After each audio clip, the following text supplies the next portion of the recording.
اللہ اولاد کو گفٹ قرار دیتا ہے مالداروں کے لیے بھی اور غریبوں کے لیے بھی.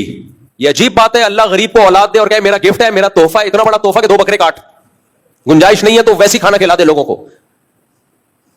اور پھر اللہ کہہ رہا ہے کہ اس کے خرچے اس کے آؤٹ پٹ سے زیادہ ہیں, تو یہ گفٹ نہیں ہے, پھر یہ کیا ہے, عذاب ہے. تو پھر یہ قرآن غلط ہو جائے گا میرے بھائی, پھر تو قرآن غلط ہو جائے گا, معاذ اللہ, اللہ غلط ہو جائے گا. اللہ کہے گا اللہ تو غریب کو بچہ دے رہا ہے لیکن مہنگائی کے دور میں دے رہا ہے تو اس کو, اور پھر اس غریب کا اتنا خرچہ کرا رہے ہیں اس بچے کے اوپر اور اس کا آؤٹ پٹ کچھ بھی نہیں ہے, اس کے ایکسپینسز اس کی انکم سے زیادہ ہیں, تو پھر یہ یا تو گفٹ نہیں ہے, یہ عذاب جان ہے,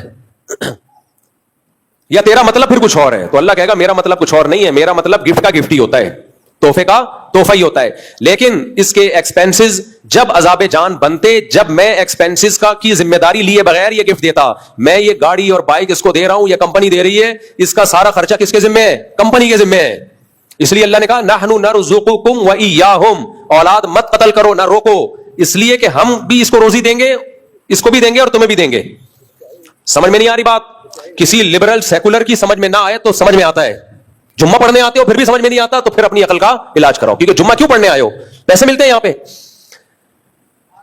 کیا ملتا ہے بھائی یہاں پہ؟ پسینے کے علاوہ فی الحال کچھ بھی نہیں ملتا,